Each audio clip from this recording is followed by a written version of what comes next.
रियासती वज़ीर municipal administration K.T.. Rama Rao ने मंगल को जिले कामारेड्डी का दौरा किया। उन्होंने बीबीपेट मंडल के मुआवजात कोनापुर और कदरूपक्का में स्कूलों की इमारत की तामीर के काम का आगाज किया। उन्होंने बताया कि मना बस्ती मना बड़ी प्रोग्राम के तहत सरकारी मदारिस के तामीर और तदरीनों का काम शुरू कर दिया गया है। उन्होंने रियासत में टीआरएस हुकूमत की तरफ से जारी तरक्याती कामों का तफसील के साथ तस्करा भी किया।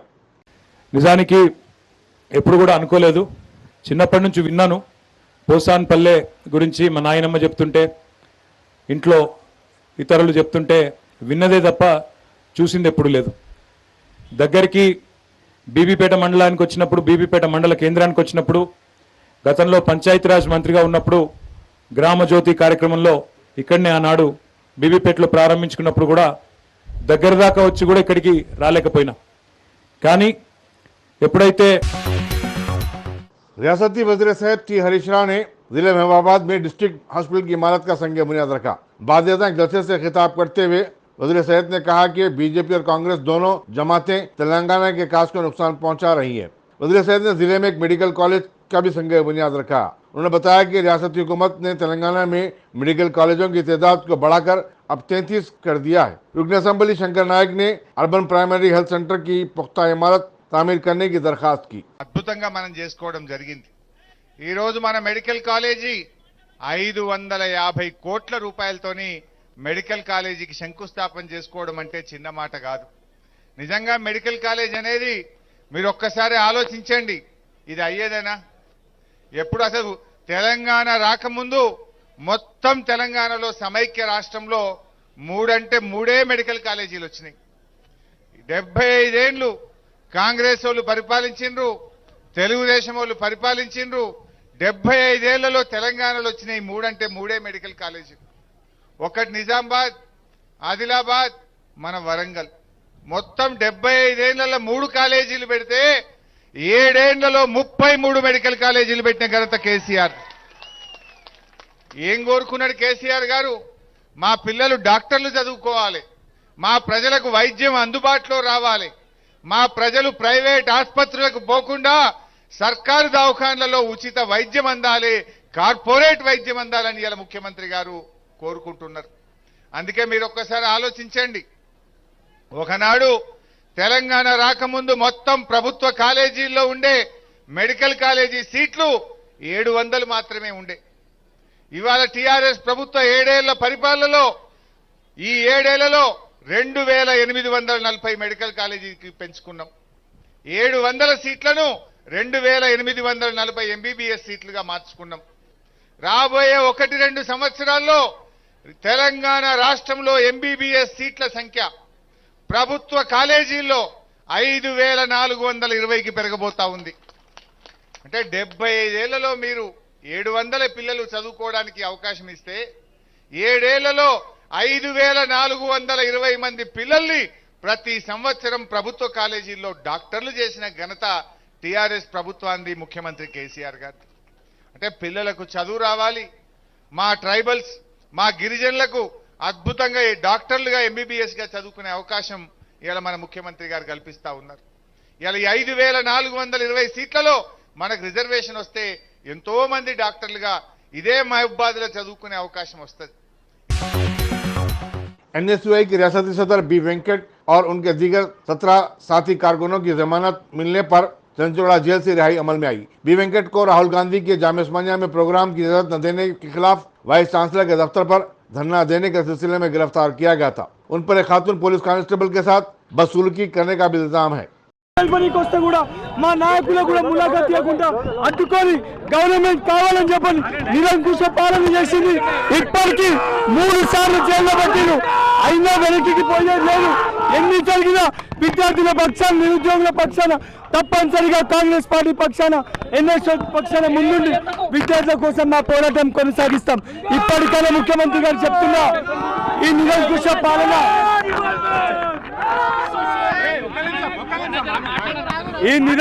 పాలన ఆపకపోతే మీరు కేసులు పెట్టి విద్యార్థుల గలాలను అంచివేయాలని ప్రయత్నం చేస్తే ఈ రోజు కేవలం 18 మంది వచ్చినాం, రేపు పొద్దున జైలు బరో కార్యక్రమం నిరుద్యోగులను చైతన్యపరిచి ఈ కల్వకుంట్ల కుటుంబాన్ని తెలంగాణకి వెళ్ళి తరిమి కొడతాం. అదేవిధంగా మాకు సంఘీభావంగా ఏదైతే మా నాయకుడు రాహుల్ గాంధీ గారు, మా పిసిసి అధ్యక్షులు రేవంత్ రెడ్డి గారు, సిఎల్పి నాయకులు బట్టి విక్రమార్క గారు, కాంగ్రెస్ నాయకత్వం అంతా కూడా మాకు జైలుకి వచ్చి మాకు ధైర్యాన్ని ఇచ్చారు. వారు ఇచ్చిన ధైర్యంతో, రాహుల్ గాంధీ గారు ఇచ్చిన స్ఫూర్తితోటి తెలంగాణలో విద్యార్థులకి నిరుద్యోగులకి జరుగుతున్న అన్యాయం పట్ల ఈడున్న ప్రతి ఒక్క నేషనల్ సైనికుడు పోరాడుతూనే ఉంటాడు. ఇది కేవలం ఆరంభం మటుకే. కల్వకుంట్ల కుటుంబాన్ని తెలంగాణకి వెళ్ళి తరిమి కొట్టే వరకు మా పోరాటం కొనసాగుతుంది. रियासत में इंटरमीडिएट के साल 2 के इम्तहानात का मंगल से आगाज हो गया। आज अंग्रेजी का पर्चा था। Secretary board of intermediate Syed Umar Jalil के मुताबिक 4,37,883 के मुजमला 4,17,237 उम्मीदवारों ने इम्तिहानात में शिरकत की। 20,656 तलबा गैर हाजिर रहे। उन्होंने बताया कि इम्तिहानात के पुरअमन इनेकात को यकीनी बनाने के लिए मुबसरीन को अजला, सिद्दीपेट, नलगोंडा, रंगारेड्डी और महबूबनगर को रवाना किया गया है। रियासती वज़ीर दाखिला महमूद अली ने बंजारा हिल में ज़ेर तामीर Telangana police command control centre का मुआयना किया और इस काम को जल्द से जल्द मुकम्मल करने की हिदायत दी। उन्होंने मीडिया से बातचीत करते हुए कहा कि ये इमारत मुल्क भर में अपनी नौयत की मुनफरिद और असरी इमारत होगी। इस मौके पर DGP M Mahendra Reddy, additional director general police Jitender, commissioner police CB Anand और सदर नशीन Telangana police housing corporation Damodar वगैरह भी मौजूद थे। మీ దగ్గర కరెంట్ తక్కువ ఉంది, చాలా అంత లేదు, ఎట్లా మీరు కొత్త ఎస్టేట్ డిమాండ్ చేస్తున్నారు, ఎట్లా కంట్రోల్ చేస్తా అంటే మా ఆనరబుల్ సీఎం గారు తెలంగాణ వచ్చిన తర్వాత పోలీస్కు చాలా ఇంపార్టెన్స్ ఇచ్చారు.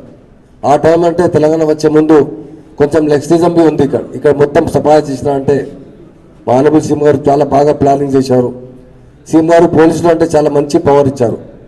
మా డీజీపీ మహేందర్ రెడ్డి గారు తెలంగాణ తర్వాత కమిషన్ ఉన్నారు, ఇప్పుడు డీజీపీ ఉన్నారు. ఆయన చాలా పోలీస్ డిపార్ట్మెంట్ అంటే గవర్నమెంట్లో అంటే చాలా మంచి పేరు తీసుకొచ్చారు. మా దగ్గర ఇండస్ట్రీస్ చాలా వచ్చింది ఇండియాలో. అంటే ఎందుకు వచ్చినా అంటే తెలంగాణలో ల్యాండ్ ఆర్డర్ చాలా బాగా ఉంది, తెలంగాణలో పీస్ ఉంది. మా ఆనరబుల్ సీఎం గారు తెలంగాణలో పీస్ తీసుకోవాలంటే స్టార్టింగ్లో అంటే పోలీసుకు చాలా బడ్జెట్ శాంక్షన్ చేశారు, చాలా పోలీసులో ఫ్రెండ్లీ పోలీస్ ఫామ్ చేశారు, షీ టీమ్స్ ఫామ్ చేశారు, భరోసా సెంటర్ ఫామ్ చేశారు. ఇది కమాండ్ అండ్ కంట్రోల్ అంటే మా సీఎం గారు విజన్ ఉంది. ఎందుకంటే ఇది కమాండ్ అండ్ కంట్రోల్ ఇండియాలో ఎక్కడ లేదు, ఏ స్టేట్లో లేదు. మన స్టేట్లో అంటే కొత్త స్టేట్ ఉంది, చిన్న స్టేట్ ఉంది. మా ఆనరబుల్ సీఎం గారు కమాండ్ అండ్ కంట్రోల్ కట్టిన తర్వాత బాగా ల్యాండ్ ఆర్డర్ కంట్రోల్ అవుతుంది. ఇప్పుడు సీసీటీవీ కెమెరా మొత్తం ఇండియాలో ఎన్ని కెమెరా ఉంది అంటే 64% కెమెరా మన స్టేట్లో ఉంది.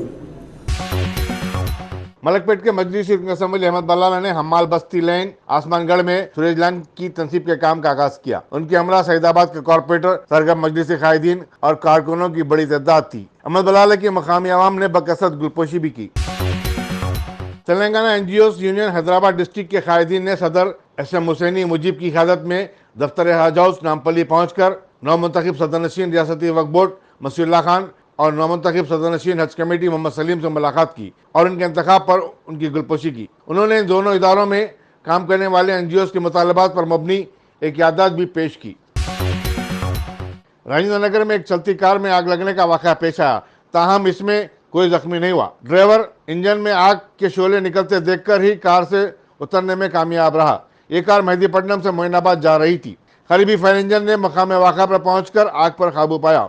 इस हादसे की वजह से राजेंद्र नगर गंडीपेट रोड पर ट्रैफिक काफी देर तक जाम रही। दूसरी तरफ जहीराबाद में कौमी शाहरा 65 पर एक मिनी गुड व्हीकल के खानगी बस के दरमियान तसादुम में एक शख्स हलाक और दूसरे 3 अफराद जख्मी हो गए।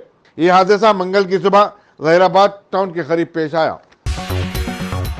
पुलिस मंगलहाट ने किशन नगर झिर्रे के रहने वाले एक राउडी शीटर 56 साल मोहम्मद चांद को 20 किलो गांजे के साथ गिरफ्तार किया। उसके पास से एक खंजर भी बरामद हुआ। Assistant commissioner police Goshamahal R Satish Kumar ने मीडिया को बताया कि मोहम्मद चांद, जो बिल्डर चांद के नाम से भी मशहूर है, आंध्र प्रदेश के जिले विशाखापट्टनम से गांजा लाकर फरोख्त करता था। मंगलहाट पुलिस स्टेशन में मोहम्मद चांद इलियास बिल्डर चांद हम बोल के एक राउडी शीटर है। उन्होंने इससे पहले करीब 30 से ऊपर केसों में इन्वॉल्व गया। इसमें murder case, extortion case, bodily offences case और एनडीपीएस केसेस भी है। 2019 से अरेस्ट होने के बाद बेल पर बाहर आया। इसके बाद कोर्ट को अटेंड नहीं हो रहा है। इसके बारे में कोर्ट NBW इशू किया। पुलिस से गिरफ्तार को बचाने के लिए बाहर गए और NBW स्पेंडिंग है इनका ऊपर। आज मंगल आर्ट इंस्पेक्टर रवि और उनका टीम क्रेडिबल इंफॉर्मेशन आने के बाद उनको हाउस पर राउंड किया। राइड में 20 केज गांजा भी मिला उनको। उसके बाद एक बहुत बड़ा नाइफ भी मिला। उनको अरेस्ट करके केस रजिस्टर कर दिया। उनको आज कोर्ट में प्रोड्यूस कर रहा है। कहाँ पर रहता साहब लोग, कहाँ रह रहा था? आलगड्डा। तो इसको आलाबंडा आलाबंडे से अरेस्ट करे सर उसको। आलाबंडा से अल्लाह सर बंदे तिने से रिसीवर तिने किसकन से गांजा ये लिया या किसको वो वाइजाग से लाया हूँ। वजह से वाइजाग डिस्ट्रिक्ट अरकुलोया। रिसीवर कौन था सर?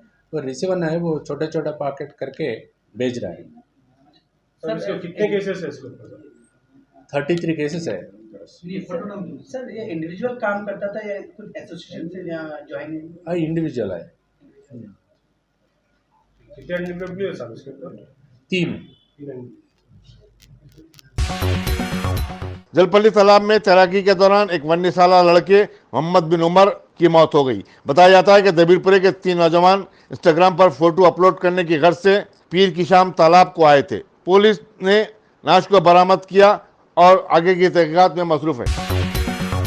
जिले तिरुपति में इंटरमीडिएट के एक तालिब इल्म की घर पर हमले के बाद इम्तिहान मरकज पर मौत हो गई। पुलिस के मुताबिक सवर्णा भारती कॉलेज गुड्डूर का तालिब इल्म सतीश अपना पर्चा लिखने के लिए मरकज पर पहुंचा ही था कि बाबू दाखिला पर गिर पड़ा। उसे फौरी करीबी दवाखाने को ले जाया गया, जहां डॉक्टरों ने उसे मुर्दा करार दिया। आंध्र प्रदेश की पुलिस ने तेलुगु देशम के साबिक वजीर और नारायणा ग्रुप ऑफ एजुकेशन के सरबराह पी नारायणा को हैदराबाद के कोकटपल्ली हाउसिंग बोर्ड कॉलोनी में उनके अपार्टमेंट से गिरफ्तार कर लिया। उन पर 10वीं जमात का पेपर लीक करने का इल्जाम है। चित्तूर की पुलिस ने उनकी बीवी रमा देवी को भी हिरासत में ले लिया है। नारायणा की गिरफ्तारी की इत्तला आम होने के बाद नारायणा ग्रुप ऑफ स्कूल व कॉलेजेस के मुलाजिमीन आंध्र प्रदेश के रास्ते में वाक़ टोल गेट पर जमा हो गए। आंध्र प्रदेश में हालिया अरसे में 10वीं जमात के इम्तिहानी पर्चे अफशा होने के कई वाक़यात रूनुमा हुए थे। Chief minister Y Jagan Reddy ने कहा था कि इसके पीछे नारायणा का हाथ है। रियासती अखिलती मालियती कॉरपोरेशन ने रजाकाराना तंजीमों के सरबराहों को उसके दफ्तर हज हाउस पहुंचकर अपने हिसाबात दाखिल करने की हिदायत दी थी और उनसे कहा था कि वो 10 मई को हाजिर रहें। बसूरत दीगर उनके इदारों को कॉरपोरेशन की तरफ से दी जाने वाली इमदाद रोक दी जाएगी। इन इदारों में खाके तैयबा ट्रस्ट, बशीर और सरवर बाबू खान ट्रस्ट, सफ़ा एजुकेशनल एंड चैरिटेबल ट्रस्ट, सोगरा हुमायूं वक्फ और अन्निसा ट्रस्ट शामिल हैं। अस्सलाम वालेकुम। आज हैदराबाद में माइनॉरिटी फाइनेंस कॉरपोरेशन चेयरमैन की हैसियत से मैंने जो community training and production centres जो हैदराबाद में और जगतियाल में मुनक़िद है, टोटल 11 प्रोडक्शन सेंटर्स है, उनका एक रिव्यू मीटिंग मैंने आज लिया है। जहाँ पे ये सेंटर्स जो भी जितने भी चल रहे हैं, यहाँ पे हुकूमत की जानिब से, TRS हुकूमत की जानिब से हमने 20 लाख रुपए के लागत से मशीन्स दिए थे। तो उसका जायज़ा लिया गया कि तो मशीन कैसे चल रहे हैं, कितने लोगों को ट्रेनिंग दिया जा रहा है और क्या प्रोडक्शन है, क्या ऑर्डर्स है, उसके ऊपर थोड़ा एक रिव्यू किया गया है। तो बहुत से लोगों के जो है थोड़े से शिकायत, मतलब थोड़ा सा ये भी है कि थोड़ा प्रोडक्शन कम मिल रहा है, ऑर्डर्स कम मिल रहे हैं। ये पैंडमिक होने की वजह से 1.5 साल तो परेशान थे वो लोग। तो हमने ये कहा कि आज तक इस पिछले कई सालों में किसी हुकूमत ने नहीं किया। हमारे KCR साहब की हुकूमत ने, TRS की हुकूमत ने, जनाब शफीउल्लाह साहब यहाँ पे MD रहे वक्त एक बहुत बड़ा अच्छा इक़दाम किया है, जो कम्युनिटी प्रोडक्शन सेंटर्स ने ईजाद किया है। तो ऐसे और कई सेंटर्स की ज़रूरत है जो हमारे गरीब बहनें घर बैठे जो है सीखना चाहते हैं टेलरिंग, उनके लिए बहुत ही ये काम आने वाली चीज़ है। उसको मद्देनज़र रखते हुए हमारे जो पिछले हुकूमत में, मतलब हमारे TRS हुकूमत ने जो ये ईजाद किया था, इसके लिए बहुत ही बड़ा अच्छा रिज़ल्ट आ रहा है। तो इनके थोड़े डिमांड्स ये है कि मशीन्स को थोड़ा और बढ़ाया जाए ताकि प्रोडक्शन हम बढ़ाने के लिए बड़े बड़े जो है लोग काम देने के लिए आगे आ रहे हैं, लेकिन मिशनरी कम रहने की वजह से थोड़ा पीछे हट रहे हैं। तो कुछ जगह जो है 15-18 मशीन्स हैं, तो उनका कहना है कि और थोड़े बड़े मशीन्स अगर देंगे तो बहुत फ़ायदेमंद होगा। तो हमने उनका जो है जो रिप्रेजेंटेशन था उसको जो है हम एक्सेप्ट किया है। इंशाल्लाह हम अनखरी में जो है हुकूमत को जो है हमारे KCR साहब को जो है ये रिप्रेजेंटेशन हम पहुँचाएँगे। हमारे को उम्मीद है कि KCR साहब जो है हमारा जो MFC से जो भी रिप्रेजेंटेशन जाएंगे उसके लिए पॉजिटिव रहेंगे वो, क्योंकि बहुत ही चीफ मिनिस्टर साहब ये चाहते हैं कि गरीब आवाम अगर कुछ काम करना चाहती है तो उसके लिए फराहम जो भी हुकूमत से जो भी स्कीमात हैं वो फराहम करने के लिए तैयार हैं। हम MFC से जो है अनखरी में जो है इन कम्युनिटी ट्रेनिंग सेंटर्स का जो है दौरा भी किया जाएगा। उनके जो भी ज़रूरत है उनको पूरा करने की कोशिश करूँगा इंशाअल्लाह। और जो है मैं जहाँ तक चाहता हूँ कि इस सेंटर्स को और बढ़ाया जाए, अपने बहुत से गरीब बहनें जो है इनको जो है काम मिले और उससे टेलरिंग सीखे, और इस सेंटर्स में आके जो है कुछ बड़े काम कॉन्ट्रैक्ट लेके जो है हुकूमत की जानिब से हम जो है टेम्बरिस के स्कूल्स के ड्रेसेस हो या कई चीज़ें से जो गवर्नमेंट प्राइवेट स्कूल्स के ड्रेसेस हो उनको जो है ये ट्रेनिंग सेंटर्स को दिलाने की कोशिश करेंगे इंशाअल्लाह।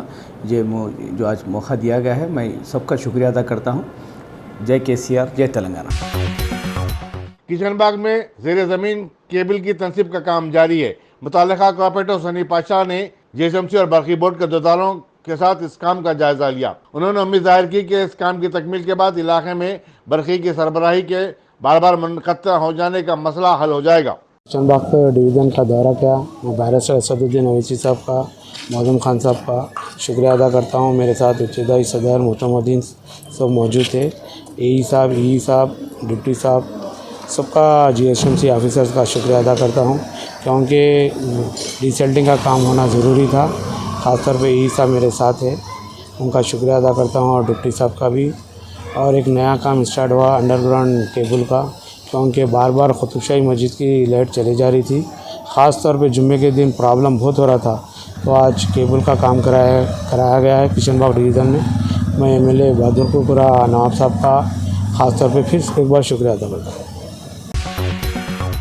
शाहीन बाग में MCD की कार्रवाई पर रोक लगाने के मुतालबा करने वाले अर्जी पर आज सुप्रीम कोर्ट में समाअत हुई। जनूबी दिल्ली में शाहीन बाग में गैर कानूनी तामीरात पर बसाई गई बस्तियों को हटाने के अहकामात के खिलाफ हिंदुस्तानी कम्युनिस्ट पार्टी मार्क्सवादी यानी CPM की अर्जी पर सुप्रीम कोर्ट ने समाअत करने से इनकार कर दिया। सुप्रीम कोर्ट में इस मामले पर 2 बजे से समाअत शुरू हुई, मगर समाअत शुरू होते ही सुप्रीम कोर्ट ने नाराज़गी जाहिर की कि आखिर सियासी जमातें इस अर्जी को लेकर क्यों आई हैं। मरकज़ी वज़ीर दाखिला अमित शाह ने मंगल को कहा कि शुमाल मशरिकी रियासतों में बेहतर सिक्योरिटी सूरत हाल की वजह से नागालैंड, आसाम और मणिपुर रियासतों में armed forces special power act AFSPA को ख़त्म किया जा सकता है। आसाम पुलिस के एक प्रोग्राम से खिताब करते हुए मिस्टर शाह ने कहा कि AFSPA हमेशा से आम लोगों के लिए तशवीश का एक बड़ा मौजू रहा है।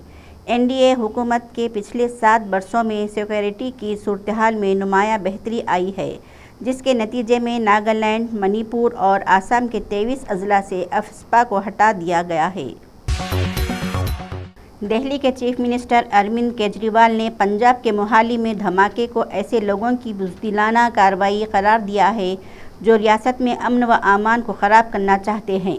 केजरीवाल ने आज एक ट्वीट में कहा, मोहाली धमाका इन लोगों की बुज़दिलाना कार्रवाई है जो पंजाब के अमन व अमान को ख़राब करना चाहते हैं। कांग्रेस सदर सोनिया गांधी ने पीर को पार्टी लीडरों से अपील की कि पार्टी का खर्च चुकाने का वक्त आ गया है और ऐसी सूरत हाल में इन्हें पार्टी को दोबारा मजबूत करने के लिए बेलूस और डिसिप्लिन के साथ काम करना होगा, क्योंकि पार्टी को मजबूत करने के लिए जादू की कोई छड़ी नहीं है। कांग्रेस वर्किंग कमेटी CWC की मीटिंग में उन्होंने ये भी कहा कि उदयपुर में 13-15 मई को होने वाले 9 संकल्प चिंतन शिविर महज रस्म की अदायगी नहीं होना चाहिए, बल्कि ये पार्टी की तंजीम 9 का अक्कासी होना चाहिए। वज़ीर आज़म नरेंद्र मोदी ने मंगल को 1857 की बगावत में शामिल बहादुरों को इनके ज़बरदस्त हौसला व हिम्मत के लिए खराज अक़ीदत पेश किया। मिस्टर मोदी ने ट्विटर पर कहा, इस दिन 1857 में जब तारीखी पहली जंग आज़ादी ने हमारे साथी शहरियों में हुब्बुल वतनी का जज्बा रोशन किया और नौ आबादियाती हुक्मरानी को उखाड़ फेंकने में तावन किया। मैं इन तमाम लोगों को खिराज तहसीन पेश करता हूँ जो 1857 का बगावत का हिस्सा थे, जिन्होंने नाकाबिल यकीन जुरात का मुजाहरा किया।